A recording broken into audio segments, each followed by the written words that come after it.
I wrote the poem when I was living in an apartment house in an urban area south of San Francisco, at the time when I found myself, like my dad, having trouble with alcohol. The poem was a way of trying to connect up with him.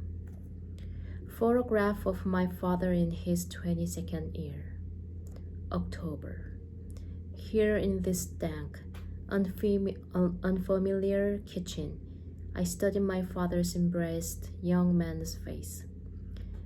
Sheepish grin, he holds in one hand a string of spiny yellow perch, in the other bottle of Carlsberg beer.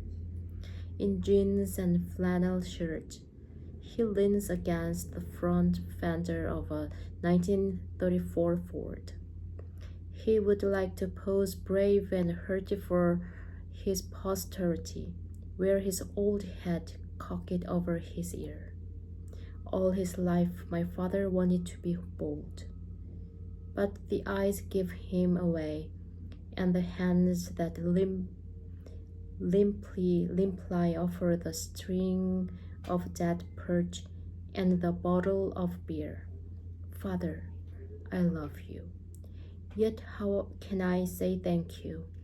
I who can't hold my liquor either and don't even know the places to fish.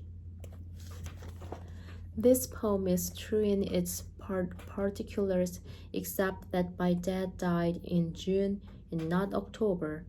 As the first word of the poem says, I wanted a word with more than one syllable to it to make it linger a little. But more than that, I wanted a month appropriate to what I felt at the time I wrote the poem. A month of short days and failing light, smoke in the air, things perishing. June was summer nights and days, graduations, my wedding anniversary, the birthday of one of my children. June wasn't a month your father died in.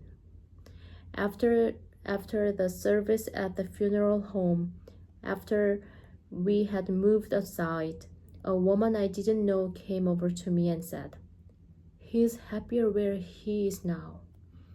I stared at this woman until she moved away.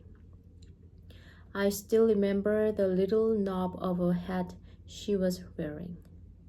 Then one of my dad's cousins, I didn't know the man's name, reached out and took my hand. We all miss him, he said, and I knew he wasn't saying it just to be polite. I began to weep for the first time since receiving the news.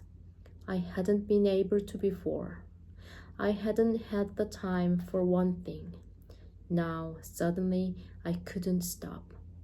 I held my wife and wept while she said and did what he could do to comfort me there in the middle of that summer afternoon. I listened to people say consoling things to my